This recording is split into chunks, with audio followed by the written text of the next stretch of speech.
If you're someone that's in a rush or you feel as though you need to figure out your calling quite quickly, then I would encourage you to breathe, to pull back a little bit, and really allow yourself the proper time and care and dedication required to know what your calling is with conviction.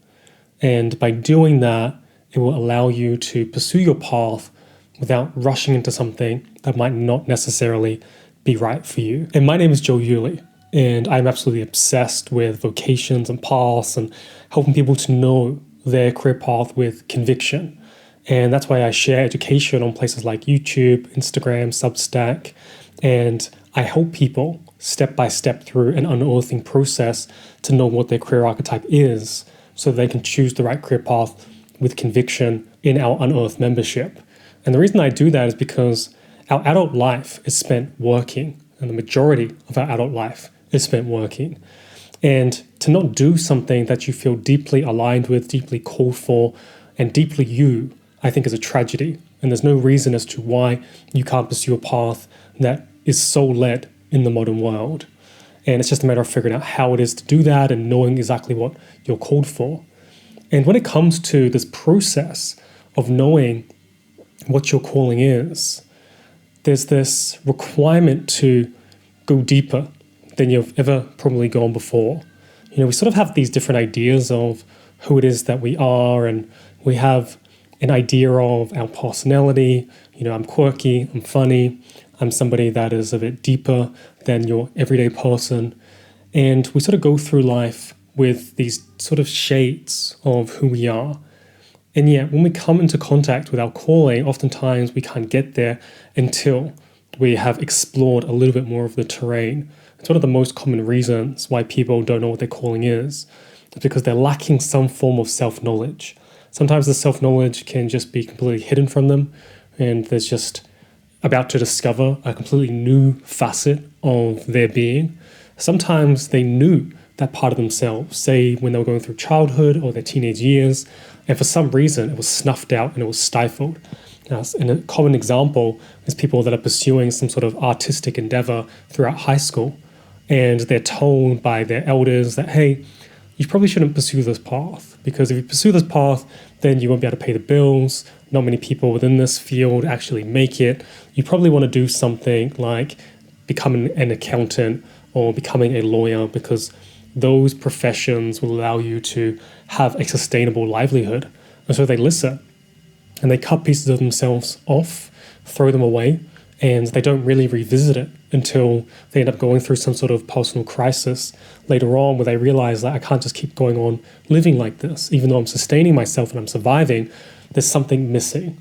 I'm not really pursuing a higher calling or connected to the work that I'm doing, and this can't be all that there is.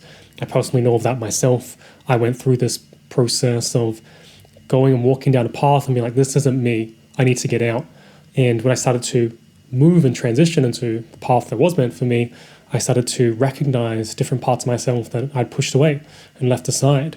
Many of the people that I work with have had that same similar experience. And the way that I like to think about it, and sort of the image that comes to mind, is a slab of marble. So you get to think about this big slab of marble, and it's just there sort of waiting to be chipped away at by sculptors to reveal some sort of form of beauty. But in the initial stage, right at the beginning, it's just a slab. Right? There's nothing really incredibly beautiful about it, except for it's a piece of marble. And the process of unearthing your very own understanding of what it is that you're called for does look like this chipping away at this piece of marble. I remember when I was in Italy and I visited the Vatican, one thing that we were shown was Michelangelo's Pieta. And I'm not sure if I'm pronouncing that correctly, but essentially it's the statue where Mary is holding Jesus. And I had seen some photos of it, and in the photographs, I'm like, oh, yeah, that's kind of cool. But when I saw it in person, I was like, whoa, that's just something else. And as somebody that's just an art lover, you know, not a Christian or anything, I was like, that is incredible. And I remember just thinking to myself, the amount of time, the amount of effort required to go and look at that piece of marble and to slowly just chip away at it, to pull yourself back, to reimagine exactly how it's meant to go. Okay, the head's going to go there. Okay, this foot over here is going to go here. Okay, what is the emotional state in the faces? All these different decisions that are required in order to bring forth this statue that is now, something that people will travel overseas for just to see, is just akin to this process of knowing what your calling is, because it takes that kind of care and that kind of dedication. But instead of going out externally and chipping away at marble, what you're doing is you're exploring your own personal inner terrain. You try to go into yourself and map it out and understand, okay, here I am as a person that maybe you've been conditioned. We all have. Anybody from everywhere has been conditioned by schools, by parents, by the culture, by the age that you're in, the generation that you're in, by the DNA that you've been given. And that's not exactly conditioning, but you also have some sort of genetic code within you that sort of shows how you are to express and be and behave in this world. And then there are these components that once we find them, okay, I can kind of like chip away at this one. Or I can kind of see that there's a lack of detail in this area. And what is within that area? So to ground this with an example, if you're to think about somebody saying, I definitely know that I'm creative, right? And there's kind of this broad spectrum of creativity, this broad slab of understanding of self. Okay, if I look at this idea of creativity, well, what does that look like for me? What does it look like in a detailed way? Am I creative everywhere all the time? Some people are, especially if you were to look at the career archetype of the artist. And some people are creative in very specific areas of their lives, very specific skills. So someone might not enjoy idea brainstorming, which is a form of creativity. They may instead prefer to create through visuals, maybe through photography, maybe through some sort of graphic design. Some people want to create with their hands. Maybe that's creating outside in a garden. And some people might want to create with technology. Maybe that is the building of a website or doing brand design or doing something through the lens of using an online tool, and they're more just connected to that. And the more that we can sort of enhance these sort of understandings of ourselves in a detailed way, the more that we can chip away at our understanding of these broad concepts that we use with ourselves, the better. Another example of this is people that will say, I am a very extroverted person. And so that person might be very extroverted, might be very, very social.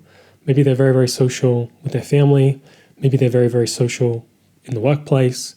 But maybe if you were to throw them out in a bar where they didn't know anybody, then they suddenly would pull back and they wouldn't be as extroverted as normal. And so there's a difference going on there. And the more that we can understand, once again, that detail and that nuance, that somebody is very, very social when they know someone, but the immediate introduction, maybe that they're not able to do that as well. Giving you, once again, a more better understanding of you, yourself, and how it is that you operate and how it is that you behave, which help you to know what your calling is, because this is the core thing. When it comes to understanding what your calling is, the main reason people don't know what their calling is because they don't have enough self-knowledge. There's typically been some sort of connection that's been severed, or like I said before, there's been an area that has been unexplored and they're yet to find out that they are this person. And if you have this rigid identity of yourself and you haven't gone ahead and explored outside of that rigid identity, then you might be walking through life and behaving in a way that isn't actually fully you, and yet you recognize it as yourself. And so you recognize yourself as the slab as opposed to the statue within that slab of marble that's like waiting to be revealed. And just knowing that if you haven't gone through that deep process of really exploring yourself in many different ways and many different facets through abstract tools as well. One great tool is different personality tests that can show you and help you to understand yourself in a different way. Say, for example, you were to take the Myers-Briggs test, that would give you some form of directional quality, meaning that we all have an orientation. We are either orientated externally, right? We're either looking out at the external world, or we're orientated internally, meaning that we are turned within ourselves and mapping out our own personal individuality. And people differ on that spectrum. And knowing whether you are an extrovert orientated externally or an introvert orientated internally will give you more of an understanding of who you are. And that might be one of, hey, I look out at the world, but I don't judge the world, I just perceive it. Right? That's one thing that test can tell you. Or if you were to look internally and perceive the inner world. Alternatively, you could look externally, but also judge the external world. And this is another thing that, say, for example, somebody that has this external orientation and they're also very, very logical will often look at just facts. They won't be interested in theories that might explore intangible spaces of that reality, but instead they just fixate on the facts.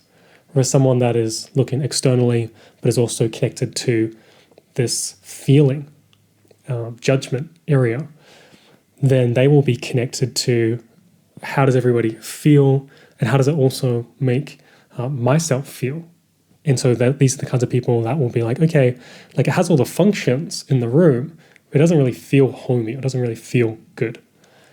And knowing how you are within just that simple tool and knowing what your type is will give you an understanding of yourself, one that doesn't give you the totality of who you are. You don't want to expect one of these personality tests to give you the totality of who you are, but instead it gives you an answer to an aspect of yourself, and then you want to start to uncover more and more detail because you're not just going to be simply an extroverted person.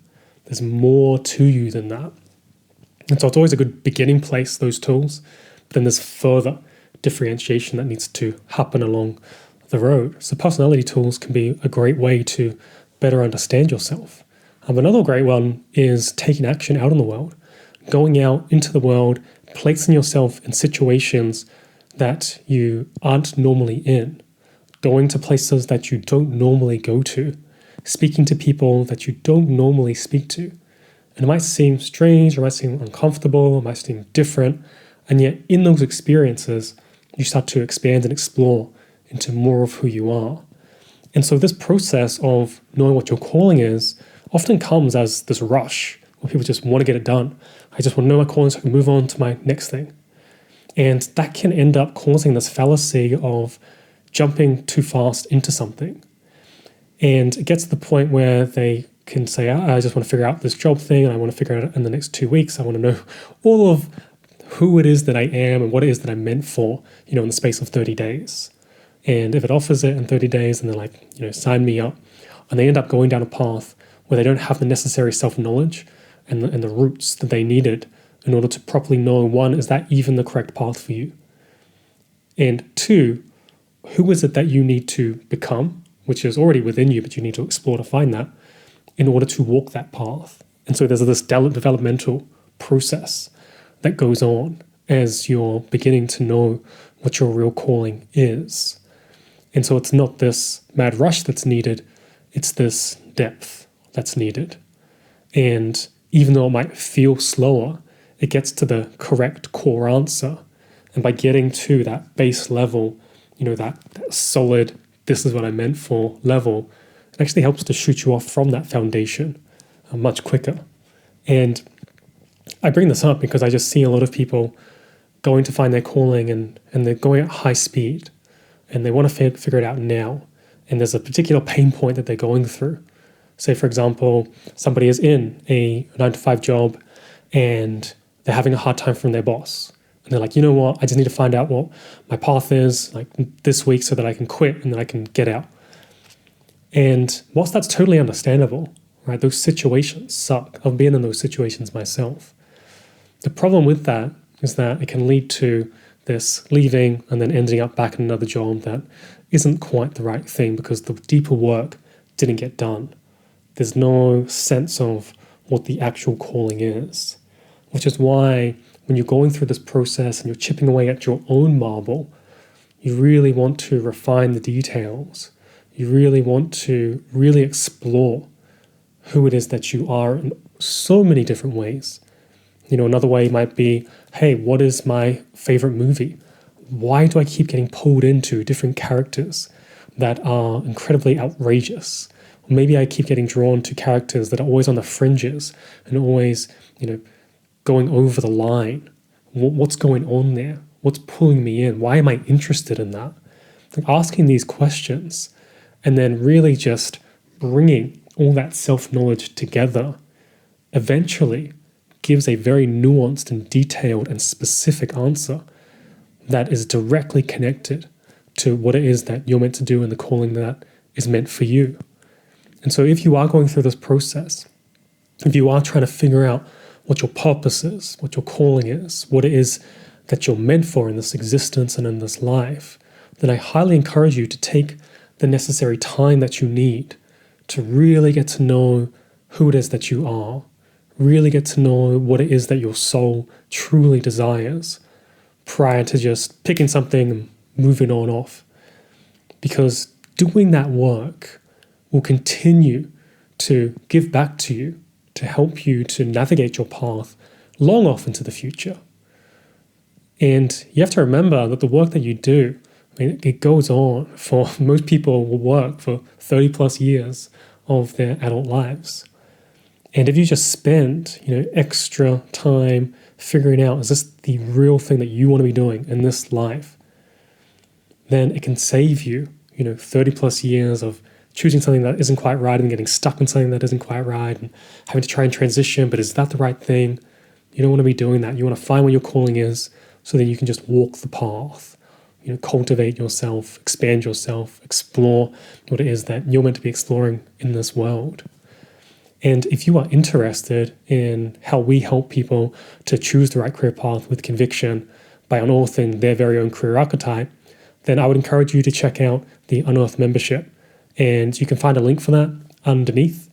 And in that membership, I show people and guide people through the step-by-step process. I give people all the information that they need and all the different questions that are required in order to truly bring up this kind of information, the self-knowledge, and then the ability to transmute that self-knowledge into an understanding and a connection with what it is that you're meant for.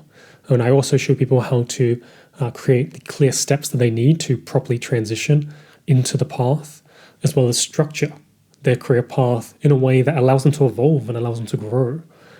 And so if you're interested in that, I'll leave a link underneath. You can check it out there.